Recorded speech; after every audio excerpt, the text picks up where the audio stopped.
Aba, ako na lang vlogger ang tawag sa akin ngayon. Nagkaikot-ikot na. Professor Richard Aldens, Attorney Mark Gamboa, at ang paboritong vlogger ng bayan. Sige na nga, top 3 na lang para walang magalit. Paboritong top 3.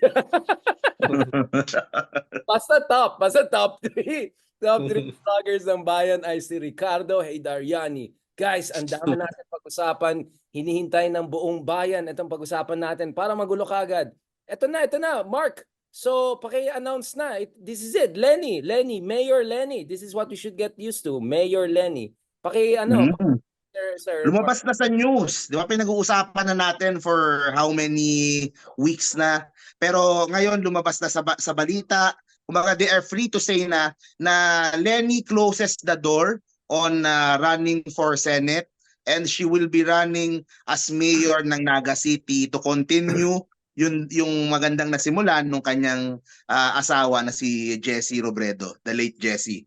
So ayun, yun ang nasa news na ngayon. And maraming nalungkot kasi they were expecting Lenny has the biggest chance sana sa kakampings na makapasok sa Senado. So, yun, ang siguro maganda lang kung wala siya makakalaban sa Naga, makakaikot siya kasama ng mga senatoriables niya para mas lumaki yung tsansa ng mga tumatakbong kakampigs. Yun nga yung sinuggest ko, Mark, in several interviews last week, na sana ay makasama si Lenny dun sa dati ko pang sinasuggest na nationwide Thanksgiving and listening tour. Para ba i-transfer niya yung leadership kay Senator Risa Hontiveros? Para hindi kasi pwede na in-announce mo lang na si Risa na yung leader, siya na yung papalit sa'yo. Kailangan medyo mahabang proseso. Maglibot kayo na magkasama kayo. Sama si Laila de Lima, tapos kasama yung kanilang 3 kandidato. No? Parang early campaign na rin. Ang mahalaga naman, hindi nakalagay yung vote. Diba? Ang mahalaga ay i-transfer na yung leadership. Doon nagreklamo minsan yung mga iba, katulad nila Trillanes, na bakit nagdidili-dali pa, bakit may hesitancy, bakit walang ganong klaseng proseso. So ito, maganda na inamin na niya, siya ay tatakbo mayor, at yung susunod sana ay samahan niya yung 3 kandidato nila, si Kiko, si Bam, si Shell, tapos isama yung spokesperson nila, si Laila de Lima, at yung papalit sa kanya na leader, si Senator Risa, na medyo gumaganda naman kahit papano yung traction ngayon. No? Pero iba pa rin talaga kung si Lenny mismo yung magta-transfer ng leadership in a nationwide process. Bakit nga ba sa Ronald wala? Yun lang nagtataka din yung marami. Bakit nga ba wala ang mga Thanksgiving tour, wala masyadong bakit nga ba ganun? Parang hindi tuloy lang alam, meron pa bang kakampings, meron pa bang yung angat buhay, more on tulong, pero sa political side, parang wala ka masyadong maramdaman sa grassroots. It's an NGO eh. It's a small NGO, not even a big NGO. So, siguro dahil nagpahinga muna si Lenny, 'di ba? Marami siyang mga biyahe after ng elections, 'di ba? Ikalawa ay baka isipin na nagpukan sila, na nag-early campaigning sila at bumabanat sila kay BBM, so binibigyan muna nila ng space, no? Pero ang naging negative impact niyan yung pink wave na hindi naman insignificant ay medyo humupaw, medyo bumaba. Na sana na-harness nila, baka mas maganda ngayon yung ratings ni Bam, ni Kiko, at saka ni Shell, kung yung 15-16 million votes na yan, yung warm bodies na yan, na very na mataas yung level ng voluntarism, ay nagamit nila beyond the 2022 election. Yun yung nasayang. Kaya hindi ko alam kung kaya pa yung i-harness pa uli ngayon. Tingin ko kaya pa naman. Pero less than a year na lang eh. So kinakailangan mo i-pump prime ng maigi yan para yung dapat ginawa 2 years ago ay mahabol itong last few months going into the midterms. Ikaw, Mark, ano yung nakita mong mga responses so far online? Kasi pagdating sa atin tatlo, ikaw yung pinaka-vlogger extraordinaire. Pero syempre, attorney ka na ngayon.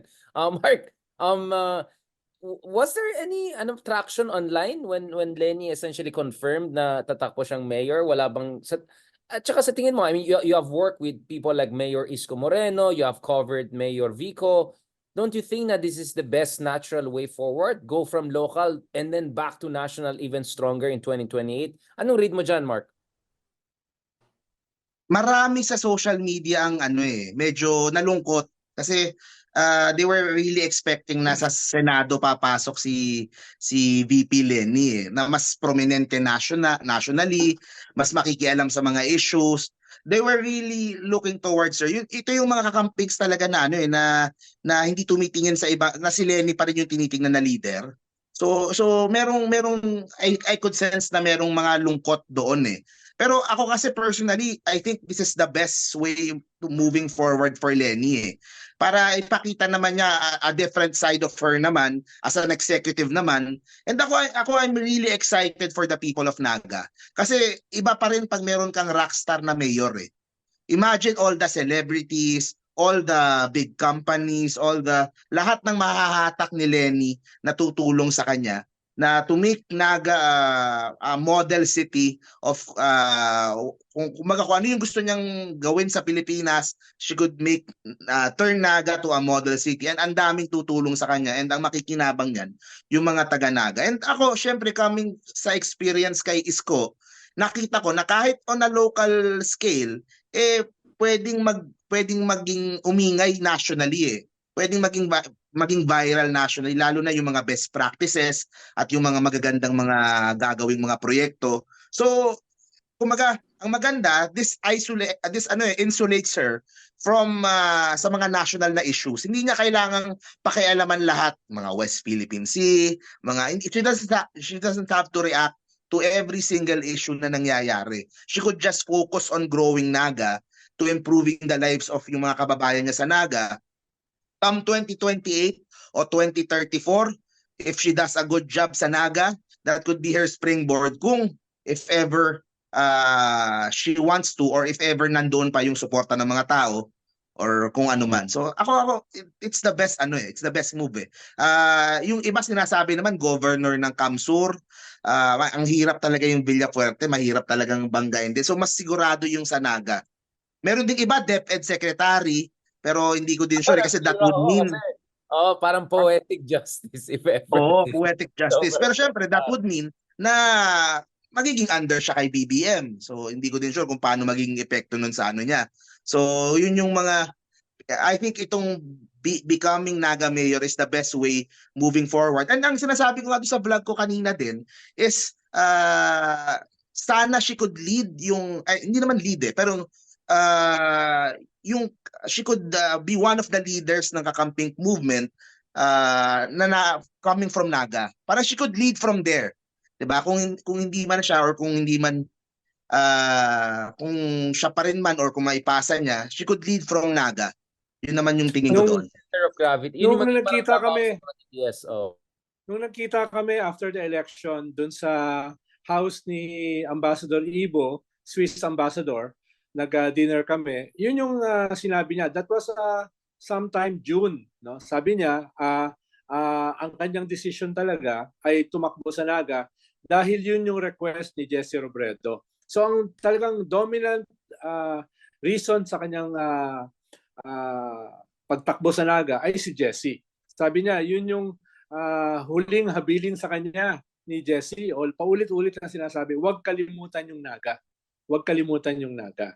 At ikalawa, sabi nga ni Mark, yung dictum na all politics is local, napatunayan this past decade or so. Dahil dito na sumulpot yung isang Binay dito sa Makati. Dito sumulpot yung isang Digong, no? Dito sumulpot yung isang Vico Soto. Dito sumulpot yung isang Isko Moreno. Kaya ngayon nakikita na yung local can build the building block for national projection and national engagement and even national victory. No? Yun yung nakikita natin at this point. Kaya tama yung sabi ni Mark na kung maganda yung performance niya sa Naga, in the future, hindi pa naman matanda si Lenny, ay pwede yung kung sakaling magpasya siya or wala nang iba na magiging alternative, ay pwede siyang mag-aspire for a higher position again. No? Again. Pwede at the time, baka may sapat na edad na si Vico Soto, makatandem pa niya. No? Isang bata, ibang henerasyon, tapos siya. So maraming possibilities. Hindi exclusive, hindi mutually exclusive yung pagtakbo sa Naga sa prospect ng national election in the future. Ronald and Mark, I want to ask you actually, maganda rin yung mga tanong mga kameta natin, especially sa TikTok also. They say also all politics is personal. So it's about trademark, it's about branding, tatak, sabi ng isang kasama natin sa TikTok ngayon. Mark and Ronald, in terms of personal branding, hindi naman pwede na Jesse Robredo replication lang. Hindi pwede na ulitin lang niya yung ginawa niya bago siya tumakbo sa vice president. What should be new and what should be the continuity factor if she's gonna re-enter politics again, considering everything that has happened in the past for her? Ikaw muna, Mark. I mean, does she need rebranding? And then ano yung mga do's and don'ts sa tingin mo? And then I'll talk to Ronald because I want to put it also in the context of Riza as supposed leader of the opposition. Ano yung mga do's and don'ts also for Lenny? Again, of course, we see the logic bakit it makes sense to run as a mayor, but it brings its own complications, right? So pag-usapan natin ng potential complications or fault lines and tricky navigation routes. Pagdating sa branding, of course, we still remember yung chinelas na style ni Jesse Robredo noon. Pero nationally, syempre ang matunog pa rin yung kakampink na branding eh. So parang magiging, I could imagine Naga turning pink eh. Parang isa sa magiging home base ng kakampink yung Naga. Parang yung mga kakampinks doon sila magpipilgrimage. Doon sila parang ganun ko na-imagine yung in terms of branding. So she could reinforce her branding from there. Tapos yung mga plano niya nationally, pwede niyang gawin mga on a local level, ganun muna niya i-start para ipakita na ito yung proof of concept ng mga gusto kong gawin sana nationally na pwede nating gawin in the future kung tataas ako ng pwesto. Yan ang hindi ko lang talaga sure is if yung kakamping ba kaya bang ipasa to Riza or Yung transferability. Yung transfer. Is that talagang si Lenny lang ba talaga yan? Tapos susuporta na lang sila kay Riza kung si Riza na yung will be the one. Yun ang medyo hindi ko pa matansya din eh. Kung are the kakampinks willing na to have a different leader kung nandyan pa si Lenny, kung hindi pa retired si Lenny. I want to push Ronald. Sorry, Mark, for cutting. That was a very important point. I want to push you on this, Ronald, kasi I think you and I medyo nabash tayo ng marami among other reasons is because sabi natin, kailangan ng postmortem, kailangan ng recognition ng mga kakulangan including the administration you work for, the Aquino administration. Hindi ba ang risk dito is magsasilo ka that you're gonna sing to the choir? I mean, malamang sa Naga, there's not gonna be much criticism of Lenny. It's gonna be re-celebration of the Lenny brand, the pink brand. Don't you think that this will over-insulate her from the kind of redemptive, reflective, post-mortem na siguro kailangan ng buong opposition, considering that Lenny has a high profile? I want to also add the second element here. How can Lenny be Lenny but no more with national positioning? Like purely Mayor Lenny, which is weird, di ba? Considering she was the vice president.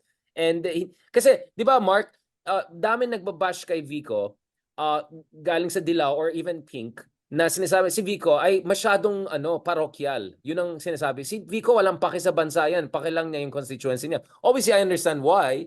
But di ba, Ronald, that could be the problem also for Lenny, di ba? Kung she avoids national issues and she's still Lenny Robredo, baka medyo weird ang lalabas. I mean, how do you see her navigating that or potential challenges and traps there?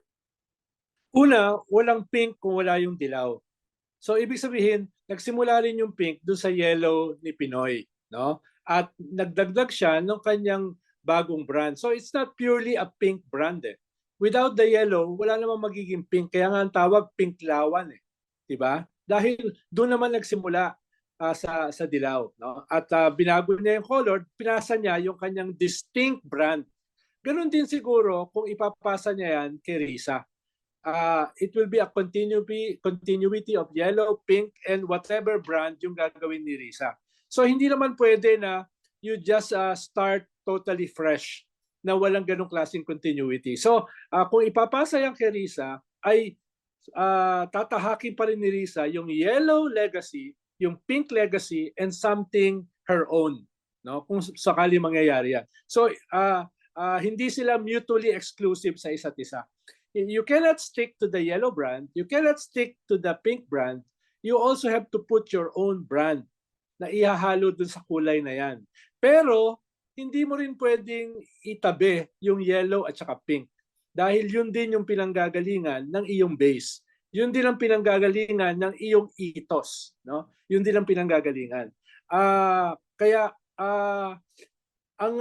ang pwedeng gawin ni Lenny in the future, kung halimbawa mag-aspire siya for a higher position after testing out being a mayor, ay nakita natin yung unraveling ng mga dynasties. Nag-unravel yung Binay, nag-unravel yung Duterte, nagsisimula mag-unravel, at sa ngayon walang Next episode na yun. At sa ngayon, walang tumatayong alternative na Marcos. No? Si Sandro ay masyado pang bata at hindi pa tested. So nakikita ngayon dito in the interregnum, no, ay pwede mong sabihin, tama na muna yung mga dynasties. No? Ang batayan naman natin ngayon ay merits. Ang batayan naman natin ngayon ay platform. Of course, hindi sapat yan. Kailangan meron kang brand. For lack of a better example, parang ipatulpo mo. Pero lagyan mo ng substance. Lagyan mo ng substance, lagyan mo ng platform, lagyan mo ng vision, lagyan mo ng principles. No? At yun yung pwedeng i-reinvent ni Lenny at saka ni Risa in the near future. Na subukan naman natin yung iba. Subukan naman natin yung merong plataforma. Dahil nitong nakaraang mga taon, puro dynasties eh. The Binays, the Eraps, no? The Arroyo, even the Aquino. Yung Aquino kasi ayaw na eh. Nakausap ko yung mga kapatid, sabi nila, kota na kami. No? In-offer na namin yung aming tatay, yung aming nanay, yung aming kapatid. Iba naman. No? Iba naman. So pwedeng tumayo doon sa ganung klaseng legacy itong mga tipo ni Lenny at saka ni Risa. No? Tutuntong sila doon sa ganung klaseng legacy. Pero at the same time, creating a new brand, a new ethos, a new vision for the country. At maganda yan dahil nakita ng mga tao, hindi naman nag-improve yung ating kabuhayan with all these dynasties. Diba? With all these dynasties. So, for lack of a better parang babanata mo yung dynasty. Tatayo ka sa legacy nung mga dilaw, pink, etc., reform, pero at the same time, mag-i-invent ka ng sarili mong brand, pero at the same time, babanatan mo yung curse ng Philippine politics, which are basically dynasties. Yeah, I think this is a perfect segue because I want to talk about Riza more, as much as we're talking about Lenny, because this could create an awkward situation whereby Lenny will rebuild a momentum for potential run in 2020. I'm not saying yun ang plano niya, but I won't be surprised if Lenny does very good, which I am very confident she'll do quite good in Naga. That could be the setup, or at least that could be a basis for her supporters to push her to run for 2028. And that could create some awkward situation for Riza Hontiveros. Or maybe not. Pag-usapan natin yan in the next episode. So don't worry, pag-usapan din natin si Sara All. But let's talk about opposition leaders also para hindi na sabihin na nag-apply tayo sa Malacanang. Maraming salamat, Attorney Mark Gamboa at Richard Alden Llamas. You're so New York. Professor. El Profesor. Hindi lang Professor. El Profesor Ronaldino Llamas. So, thank you very much, gentlemen.